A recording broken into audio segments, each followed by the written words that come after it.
Dans les profondeurs cyclopéennes du palais de l'empereur, enfouies à des kilomètres sous la surface meurtrie de l'antique Terra, reposent des archives dont la simple existence constitue un danger mortel pour l'Imperium. Scellées derrière d'immenses portes d'adamantium capables de résister aux armes les plus dévastatrices, ces salles sont en outre protégées par des runes ésotériques destinées à interdire toute intrusion psychique. L'une d'entre elles, dont l'accès est strictement réservé aux inquisiteurs de rang le plus élevé et aux hauts seigneurs de Terra, renferme les preuves d'un crime innommable, la trahison de ceux qui furent jadis considérés comme les plus fidèles serviteurs de l'empereur, les Space Marines eux-mêmes. Les millénaires écoulés depuis la première fondation ont transformé ces événements en un mythe fondamental de l'Imperium. Comme toute légende née du sang et du secret, cette histoire est nimbée d'ombres, d'ellipses et de spéculations parfois délirantes. Même les faits entourant la deuxième fondation ont été déformés par 10 000 années de rumeurs, de demi-vérités et de falsifications. Au fil de son interminable histoire de guerre et de catastrophes, l'Imperium a donné naissance à plus d'1 millier de chapitres Space Marines. Nul individu, nul organe administratif, pas même l'Adeptus Terra dans son ensemble n'est aujourd'hui capable d'en fournir un décompte exact. De longues périodes d'anarchie et de dévastation ont vu des archives expurgées, réécrites, annulées par décret, détruites lors de cataclysmes, ou simplement perdues dans l'océan infini de la bureaucratie impériale. Dans bien des cas, les seules traces des fondations et de nombreux épisodes majeurs de l'histoire impériale subsistent sous la forme de mythes et de légendes au sein des populations humaines. Récits auxquels on accorde pourtant foi, y compris parmi les esprits les plus instruits et les plus haut placés de l'Imperium.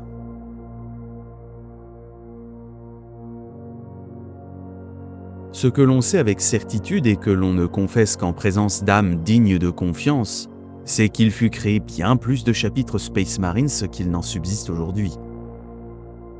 Certains furent anéantis par des tempêtes warp, d'autres succombèrent à des pertes irrémédiables sur les champs de bataille de la galaxie. Mais il en est qui disparurent sans la moindre trace, sans appel à l'aide, sans épitaphe gravée dans les registres officiels. Si l'Ordo Malleus a pour charge de rassembler tout ce qui concerne les légions ayant trahi l'empereur lors de l'hérésie d'Horus, c'est à l'Ordo Hereticus qu'incombe la lourde tâche de recenser les chapitres qui, parfois, des millénaires après la grande trahison, renièrent leur serment, sombrant dans l'hérésie, l'apostasie ou un silence plus inquiétant encore. S'il n'existe aucune estimation fiable du nombre de chapitres qui, au fil des âges, se détournèrent ouvertement de la lumière de l'empereur, il demeure néanmoins possible d'identifier les circonstances récurrentes susceptibles de conduire à une telle infamie.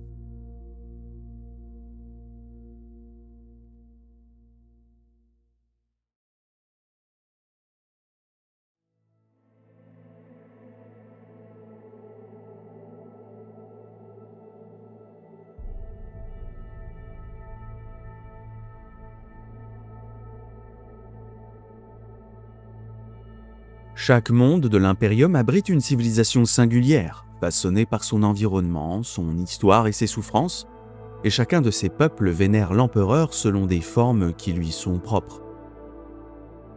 Pour les héliodisciples de l'Hymnus Epsilon, l'empereur siège au cœur incandescent de leur étoile, et ses guerriers descendent une fois par siècle afin de recruter l'élite de leur jeunesse, appelée à combattre à ses côtés au sein même du soleil sacré. Pour les apocalyptes des mondes bordant les étoiles infernales de la nébuleuse Garonne, il est le dispensateur de la mort miséricordieuse, celui qui délivre les vivants des horreurs tapies dans les ténèbres éternelles. Chez les tribus sauvages de Mirae, l'empereur est perçu comme le grand fauve primordial, maître des forêts noires et juge des plus forts, tandis que pour les mineurs condamnés à l'agonie lente des puits d'acide de Mordant, il demeure la lumière salvatrice qui perce l'obscurité et maintient l'espoir face à l'anéantissement. Même au sein de l'Adeptus Ministorum, dont l'autorité spirituelle s'étend à l'échelle de la galaxie, les divergences doctrinales sur la nature de l'empereur sont monnaie courante. Deux clercs professant la même foi peuvent nourrir des conceptions radicalement opposées de leur divinité. Il n'est donc guère surprenant que la théologie impériale soit régulièrement le théâtre de débats violents, parfois si virulents qu'ils dégénèrent en schisme ouvert, voire en conflit armé, malgré l'unité de façade imposée par l'ecclésiarchie. À l'image de cette diversité de croyances, il n'existe pas deux chapitres de l'Adeptus Astartes qui vénèrent l'empereur et leur primarque de manière identique. Nombre d'entre eux refusent de reconnaître l'empereur comme une divinité, le considérant avant tout comme le fondateur de l'impérium et le père spirituel des légions originelles. D'autres entretiennent des traditions, des cultes et des interprétations bien plus ésotériques encore, héritées de leur monde d'origine ou de leur propre histoire. Ces divergences ont parfois engendré des tensions profondes, voire des affrontements ouverts entre certains chapitres et l'Adeptus Ministorum. Toutefois, il est rare qu'une guerre éclate pour une simple querelle doctrinale. Même lorsqu'un membre de l'ecclésiarchie juge les croyances d'un chapitre blasphématoire, il ne peut ignorer que les Space Marines incarnent la colère sacrée de l'empereur, et que leur mandat fut établi par sa volonté directe. Lorsque le sang est versé, la cause réside presque toujours dans un abus de pouvoir manifeste de la part d'un dignitaire du clergé de Terra. Dans de tels cas, la folie, la trahison ou pire encore l'influence corruptrice des puissances démoniaques ou l'entité Xénos est fréquemment à l'origine de la discorde.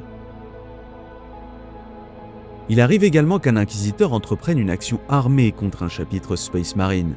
De telles décisions ne sont prises que dans des circonstances extrêmes, car un chapitre poussé à la guerre constitue une force d'une dangerosité incalculable. Lorsqu'un tel conflit éclate, c'est que les soupçons d'hérésie, de corruption, de reniement des serments impériaux ont atteint un seuil jugé irréfutable, et que l'Inquisition estime que le risque de l'inaction dépasse celui d'une guerre fratricide.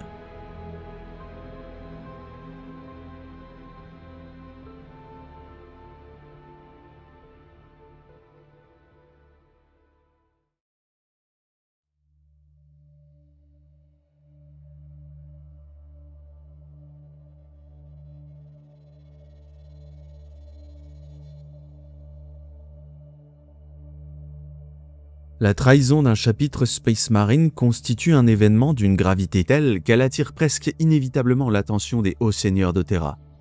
Aucun inquisiteur digne de ce nom n'oserait formuler une accusation de cette nature sans disposer de preuves irréfutables, tant les conséquences d'une telle dénonciation peuvent être catastrophiques. Il suffit pourtant parfois à un inquisiteur d'approcher les maîtres d'autres chapitres pour faire basculer le destin d'un chapitre suspect. Pour un Space Marine, la simple hypothèse qu'un frère de bataille puisse outrepasser le mandat conféré par l'empereur constitue déjà un crime, car elle revient à mettre en cause sa parole. Une audience accordée par un maître de chapitre peut ainsi suffire à rallier le soutien d'un chapitre tout entier. Maîtres de chapitre et inquisiteurs partagent une compréhension aiguë des conséquences qu'entraîne la sédition à l'échelle galactique. Il n'est donc pas rare qu'ils œuvrent de concert dans la plus grande discrétion afin d'éteindre une menace naissante avant même que d'autres instances impériales n'en soient informées. La collecte de preuves contre un chapitre soupçonné de déloyauté demeure néanmoins une tâche presque impossible. Même les chapitres les plus irréprochables manifestent une hostilité à peine voilée face à toute intrusion extérieure. Dans les rares cas où un chapitre renie ouvertement ses devoirs envers le trône d'or, toute enquête devient alors superflue. L'épreuve de la trahison s'impose alors d'elle-même à l'ensemble de l'Imperium. Nul ne peut dire combien de chapitres ont été dissous au cours des siècles, car toute trace de leur existence est méthodiquement effacée des archives impériales après leur destruction. On estime toutefois qu'au moins une douzaine de chapitres ont été totalement annihilés puis rayés des registres, tandis qu'un nombre inconnu d'autres ont été déclarés excommunicate traitoris et errent encore quelque part dans la galaxie, hors de toute juridiction impériale.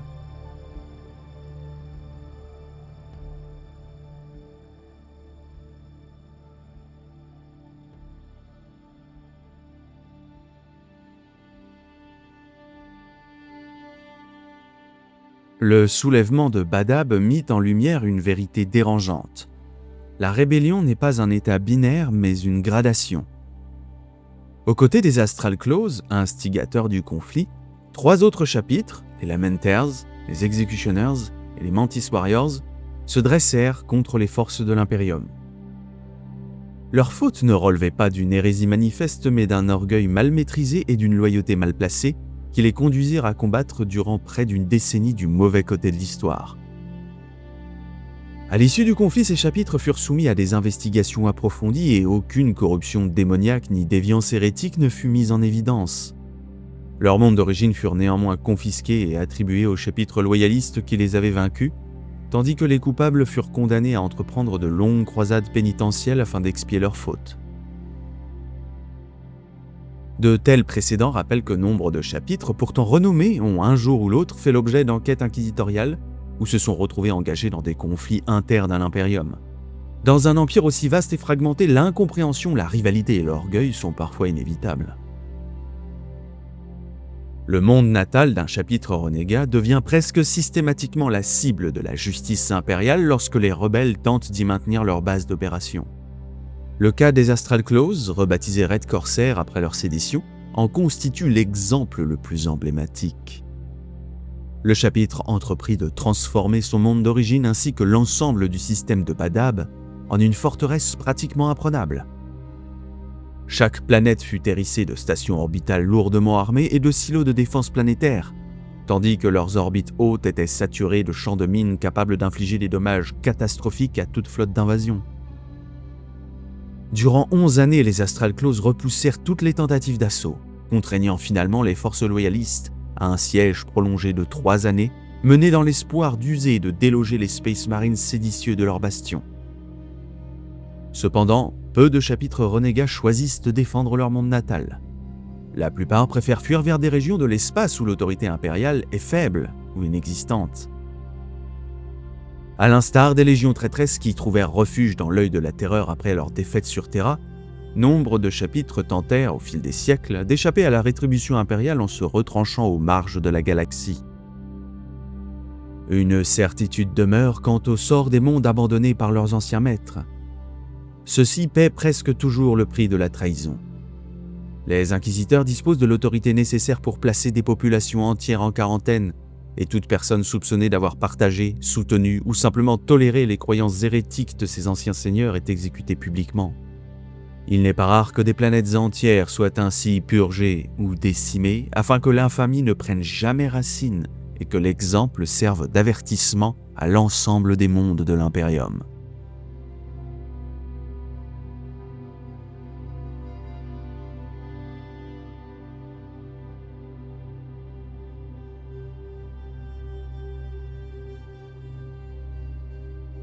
La majorité des chapitres renégats conservent, du moins dans un premier temps, l'organisation qui était la leur avant leur disgrâce.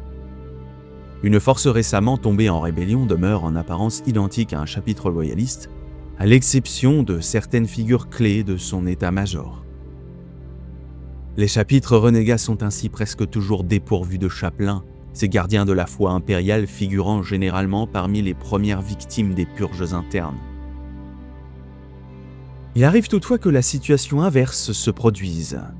Les doctrines déviantes de certains chapelains peuvent elles-mêmes devenir l'étincelle d'une hérésie naissante. D'autres chapitres enfin ne se perçoivent nullement comme des renégats, à l'image des Executioners qui se rangèrent aux côtés des Astral Claws, et continuent de suivre les préceptes du Codex Astartes, ainsi que leur hiérarchie traditionnelle. Les Space Marines engagés depuis plus longtemps sur les sentiers de la damnation présentent en revanche des signes évidents de dégénérescence. Ayant rompu avec les structures du Codex Astartes, ils s'écartent progressivement de toute discipline orthodoxe. Certains en viennent à imiter les anciennes légions traîtresses, combattant aux côtés d'entités grotesques issues de l'Immaterium, ou manipulant des bandes d'adorateurs du chaos dans leur soif inextinguible de revanche contre l'Imperium.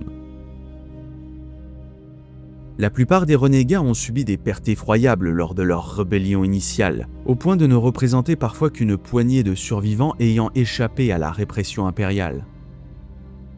Incapables de maintenir des formations de la taille d'une compagnie, encore moins d'un chapitre, ils se fragmentent alors en bandes de guerriers errants, concluant des alliances opportunistes avec d'autres forces du chaos ou des puissances hérétiques locales.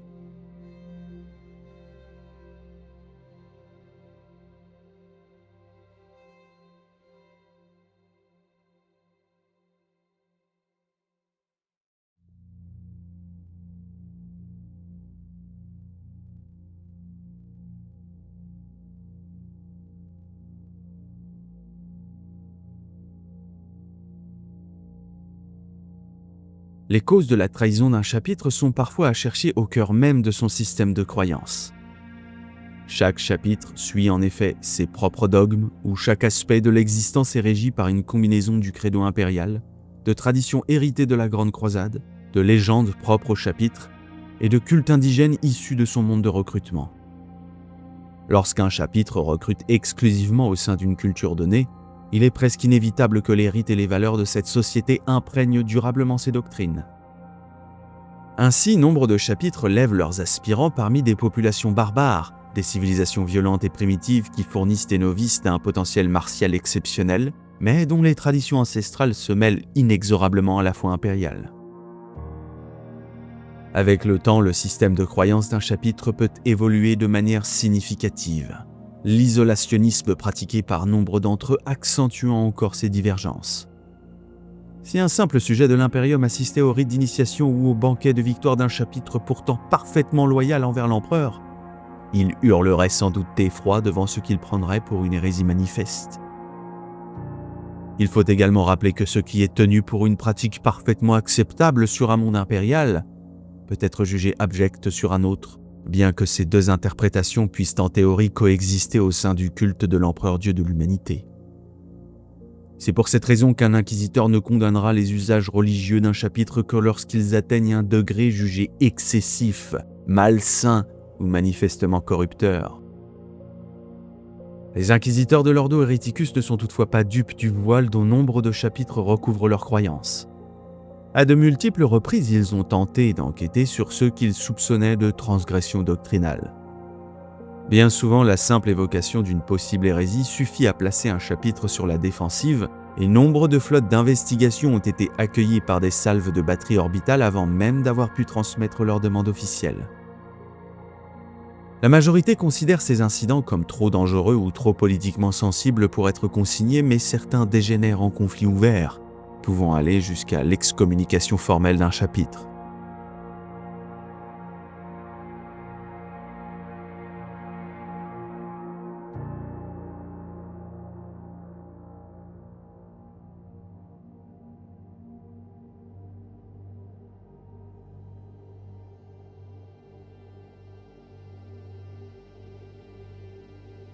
Il est communément admis que tous les chapitres renégats finissent tôt ou tard par tomber sous l'influence des puissances de la ruine, même si peu d'entre eux adorent ouvertement le chaos tant qu'ils cherchent à maintenir une loyauté de façade.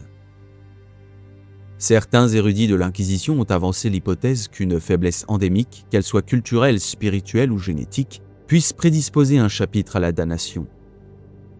Ce n'est souvent qu'une fois cette faille révélée que les frères de bataille se tournent consciemment vers le chaos.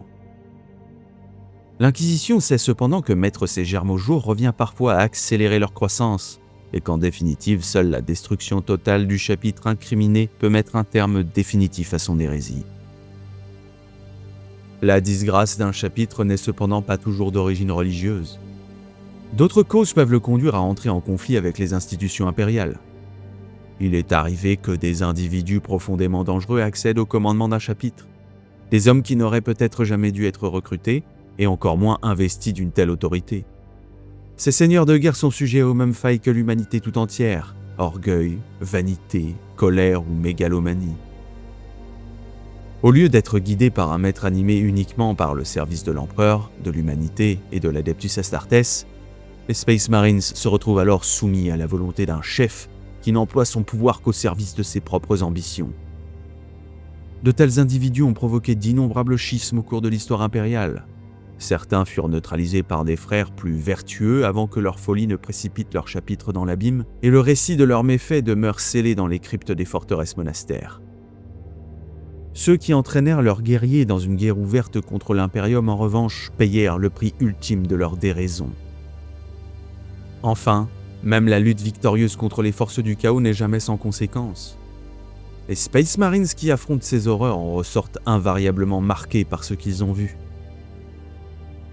Lorsqu'un frère loyaliste croise le regard d'un marine du chaos, il ne peut éviter de percevoir en lui un reflet déformé de sa propre condition. Une telle confrontation peut engendrer de profonds troubles spirituels, et le guerrier devra alors passer de longues veilles en prière, implorant l'empereur de le préserver du mal qui frappa jadis les légions traîtresses. Les chapelains redoublent toujours de vigilance après une victoire sur les forces du chaos, mais il arrive que la corruption survive aux ablutions et aux rites purificateurs. Si cette souillure s'étend à l'échelle d'un chapitre, des mesures drastiques deviennent inévitables, car au-delà d'un certain seuil, aucune rédemption n'est plus possible.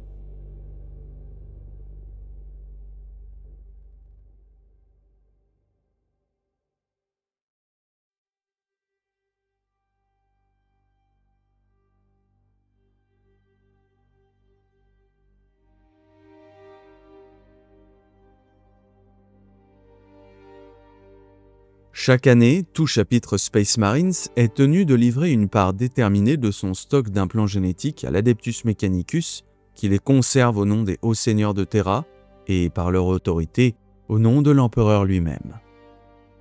Les chapitres de l'Adeptus Astartes ne sont soumis qu'à un nombre très restreint d'obligations envers Terra, mais celle-ci ne souffre aucune négociation. Cette intransigeance absolue quant à la pureté génétique est l'un des héritages les plus directs de l'hérésie d'Horus, et l'événement du soulèvement de Badab n'ont fait que renforcer cette doctrine. Luft-Huron refusa à de multiples reprises de se soumettre à cette exigence, rejetant l'envoi d'échantillons de patrimoine génétique à l'Adeptus Mechanicus.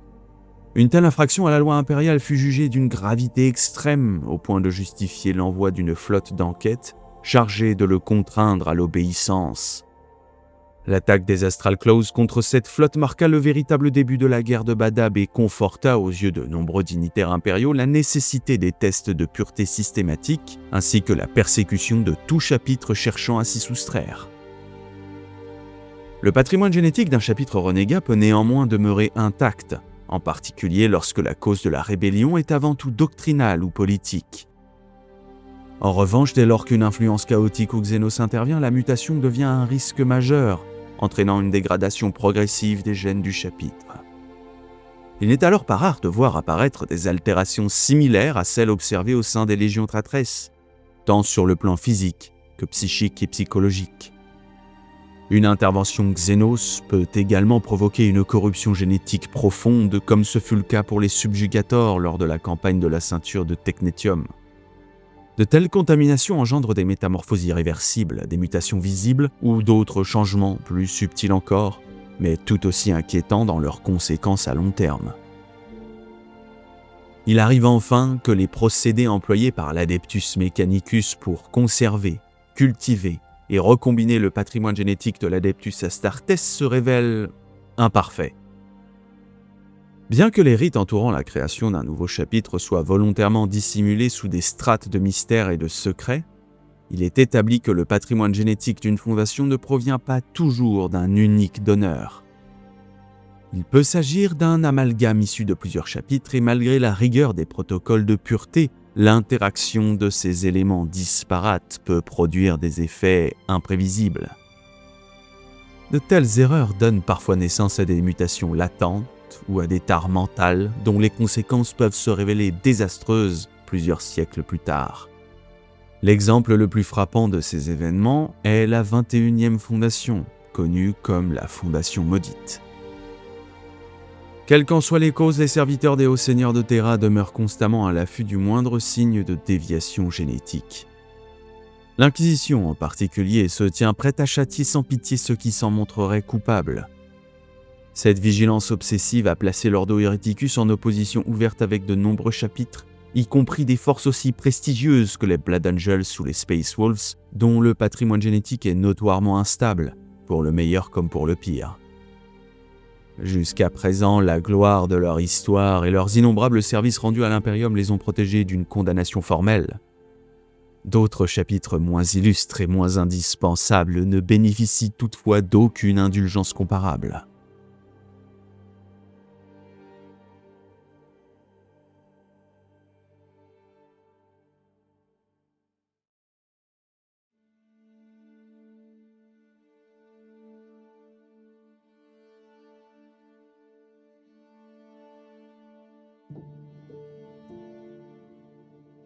Dans l'ordre implacable de l'Imperium, un chapitre n'est qualifié de renégat que tant qu'il prétend encore survivre en marge de la damnation.